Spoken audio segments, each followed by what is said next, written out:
다윗은 성경의 그 어떤 인물보다 하나님 앞에 많은 은혜를 받았고 또 많은 기적을 체험하고 또 많은 성도들에게도 다윗만큼 흠모하고 또 좋아하는 인물은 잘 없죠. 다윗이라는 이름, 그리고 예수님도 다윗의 자손이다 이렇게 일컬음을 받을 정도로 성경에서 다윗이 차지하는 위치와 또 입지는 무시할 수 없습니다. 그는 용맹한 장수였고 성군이었고 또 뛰어난 예술가였고 참 성경에서 뛰어난 뭔들을 다 갖고 있는 사람이었는데, 이 다윗이 갖고 있는 모든 삶의 가치들을 한 번에 무너뜨리는 사건이 일어났었죠. 바로 밧세바와의 범죄입니다. 그냥 한 남자의 성적인 일탈이라고 볼 수밖에, 그 정도로 볼 것이 아닌, 정말 인간이 어디까지 내려갈 수 있는가, 인간이 어떻게 하나님 앞에서 무너질 수 있는가를 처절하게 보여주는 참담한 사건일 것입니다. 그런데 다윗은 이 일로 인생이 끝나버리는 것이 아니라 하나님은 다윗을 이 일 이후에 계속해서 다시 빚어가시고 징계하시고 하면서 만들어 가신다는 것을 우리가 볼 수 있습니다. 범죄로 그 인생이 끝나는 것이 아니라 그의 죄를 드러내시고 또 회개케 하시고 고백하게 하시고 또 이렇게 하나님의 손길이 그와 함께 하면서 그를 다시 하나님이 기뻐하는 자리로 이끌어갈 수 있도록 역사하셨다는 겁니다. 오늘 우리가 읽은 이 본문에는 다윗이 이 밧세바와의 범죄에서 낳은 아이가 갑자기 심히 아프게 됩니다. 심을 앓게 되는데, 이 다윗의 입장에서는 지금 이 아이가 아프면은 그 고통을 어떻게 감당할 수 없고 자신이 견딜 수 없는 고통이겠죠. 차라리 자신이 아프다면은 자신이 지은 죄에 대해서 자신이 뒤집어 쓰는 거니까 뭐 견디려고 하거나 차라리 내가 죽으면 좋지, 자신의 아이가 앓기 시작하고 죽으려고 한다는 것은 그냥 자신의 아이가 아파도 부모가 견디기 힘든데 자신의 범죄 때문에 자신의 아이가 죽는다는 것은 견디기 힘든 일일 것입니다. 그래서 이 일을 두고 금식하면서 기도를 합니다. 7일 동안 아무도 안 만나고 아무것도 먹지 않고 금식하면서 엎드려서 얼굴 기도하는데, 사람들이 어떻게 볼 정도면은 17절 말씀을 보면 그 집에 늙은 자들이 그 곁에 서서 다윗을 땅에서 일으키려 하되 왕이 듣지 아니하고 그들과 더불어 먹지도 아니하더라. 이 아이를 위해서 기도하는데 어느 정도냐면은 주변 사람들이 와서 말릴 정도로, 그러다가 왕을 죽을 수도 있습니다. 모든 음식을 물리고 철저하게 금식하면서 그 앞에서 기도를 하는데 사람들이 걱정할 정도로 한 거죠. 이렇게 간절히 기도했는데 하나님이 주신 결과는 18절에 보면 이래 만에 그 아이가 죽으니라. 7일 만에 그 아이가 결국 죽었다는 것입니다. 하나님 앞에서 철저하게 엎드려서 간구했고 전심을 다해 기도했는데 그 기도와 전혀 다른 결과가 나왔다는 것이죠. 우리도 신앙생활을 하다 보면 나의 진심, 간절히 기도하면 무조건 응답을 받을까요? 하나님 앞에 정말로 간절하게 무엇을 놓고 기도했고 내가 진심으로 하나님 앞에서 구했다면 그 모든 것들이, 또 그 목표가 선한 것이라면은 그게 다 응답이 받을 수 있을까요? 오늘 본문을 보면 아이를 살려달라는 기도였고, 다윗은 간절하게 금식하면서 어떤 사람도 만나지 않고 자신이 할 수 있는 최선과 진심을 다해 기도했지만 하나님의 뜻은 그 아이를 그냥 데려가시는 거였습니다. 그런데 문제는, 우리가 주목해야 될 것은 다윗은 그 이후에 나타나는 모습인데요, 20절 말씀을 보면 다윗이 땅에서 일어나 몸을 씻고 기름을 바르고 의복을 갈아입고 여호와의 전에 들어가서 경배하고 왕궁으로 돌아와 명령하여 음식을 그 앞에 차리게 하고 먹은지라.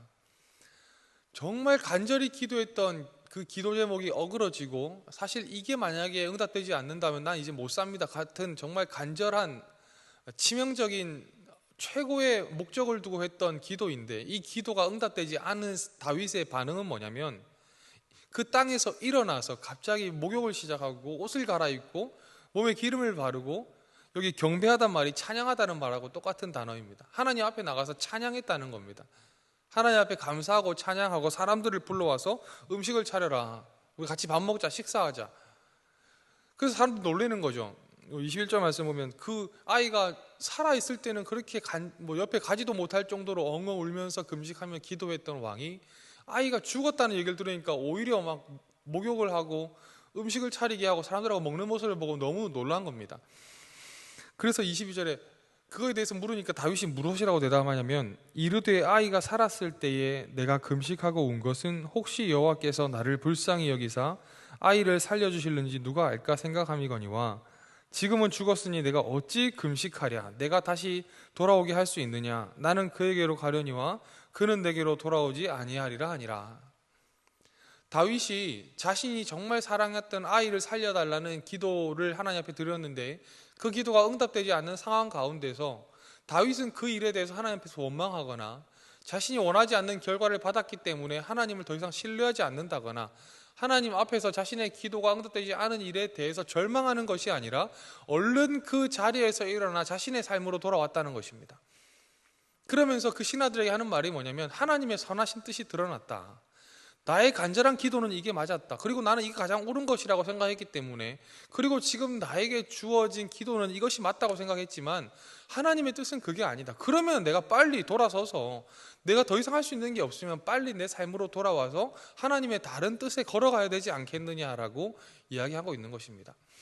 신앙생활을 하면서 참 우리가 고민할 때는 바로 하나님의 뜻을 분별할 때인 것 같습니다. 하나님의 뜻이 도대체 어디에 있을까? 뭐가 하나님의 뜻일까? 그럼 우리가 할 수 있는 것은 간절한 기도겠지요. 간절한 부르짖음과 내가 할 수 있는 전심을 다한 기도겠지만 그 기도보다 더 중요한 것은 하나님이 주신 결과에 대한 철저한 순종과 받아들임인 것 같습니다. 하나님 앞에서 정말 간절하게 기도했지만 응답되지 않는 일에 대해서는 하나님 감사합니다. 하나님 이런 결과를 주셔서도 제가 감사하겠습니다. 여전히 하나님을 신뢰하겠습니다. 그리고 일상의 자리로 돌아와서 다시 나에게 주어진 길을 걸어가는 것이 믿음의 사람의 자세인 것입니다. 어떤 일에 있어서 자신이 가장 옳다고 생각하는 길에 대해서 간절하게 기도하고 부르짖는 것은 너무나 귀한 일입니다. 그것은 우리 성도가 마땅히 나아가야 되는 방향이고 하나님이 기뻐하시는 일이겠지요. 그런데 하나님이 주시는 결과에 대해서 너무 과거에 자신이 드렸던 진심에 빠져 있는 분들이 많이 있더라고요. 저도 제 개인적으로 봐도 그렇고, 하나님 이렇게 제가 열심히 준비했는데, 이렇게 열심히 간구했는데, 이렇게 열심히 제가 다른 헛된 것을 구한 것도 아니라 정말 좋은 것들을 놓고 하나님의 영광을 위해서 기도했는데 그것이 되지 않았다는 것은 정말 사람으로서는 견디기 힘든 일일 수 있습니다. 그러나 성경에서 우리에게 요구하는 믿음의 자세는 하나님의 뜻에 실수가 없고 하나님 항상 우리를 더 좋은 길로 인도하시기 때문에 그 일에서 마음 아프고 슬프지만, 오늘 하나의 장면이지만 다윗이 땅에서 일어서서, 이런 표현처럼 우리도 더 이상 그 절망의 자리에 머물지 말고 일어서서 다시 하나님 나에게 주신 자리로 돌아와서 걸어가는 것이 너무나 중요하다는 것입니다. 그래서 24절 말씀을 보면 다윗의 행동이 무엇입니까? 아내 밧세바를 위로하러 들어갑니다. 사실 자기보다 더 슬퍼하고 있을, 더 마음 아파하고 있을 아내 밧세바에게 들어가서 그를 위로하고, 이 위로하다는 단어의 원어의 뜻을 보니까 회개한다는 말도 좀 있더라고요. 그래서 이 자신의 지었던 행동에 대해서 이전에 보면 한 번도 다윗이 사실 어떻게 보면 피해자라고 할 수 있는 밧세바에게 사과하거나 이 일에 대해서 회개하지 않거든요. 근데 그를 들어가서 위로하고 그에 대해서 관계를 회복하고 그를 끌어안았다는 것이죠. 자신의 잘못을 인정하고. 그랬자 하나님이 솔로몬을 다시 주시는 것을 우리가 볼 수가 있습니다. 사랑하는 여러분, 우리가 주어진 믿음의 길을 걸어간다는 것은 나 앞에 주어진 상황에 대해서 철저하게 하나님 앞에 맡기는 것일 겁니다.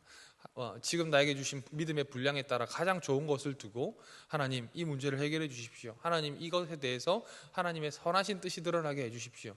그렇게 열심히 기도했는데도 불구하고 정확한 타이밍에 하나님의 결과가 전혀 반대로 나왔다면 그 일에 대해서 하나님, 나 더 이상 하나님을 신뢰할 수 없습니다. 하나님, 이것은 하나님 잘못된 것입니다 라고 그 앞에서 무지한 인간의 뜻을 계속 드러내면서 절망의 자리에 머물 것이 아니라, 오늘 다윗이 했던 것처럼 우리 20절 말씀 한번 다시 볼까요? 저는 항상 이 6글자가 저한테 계속 와닿았는데요, 9글자네요. 다윗이 땅에서 일어나. 그 일주일 동안 엎드려 있던 땅에서 다윗이 일어났다는 거예요. 그 이야기를 듣자마자, 아들이 죽었습니다, 그 얘기를 듣자마자 뭐 다른 어떤 원망이나 혼절했다 이런 이야기가 아니라 다윗이 땅에서 일어나 기름 바르고 의복을 갈아입고 음식을 차려서 함께 먹었다. 하나님이 주신 결과에 대해서 전적으로 순종하는 다윗의 모습을 우리에게 보여주고 있습니다.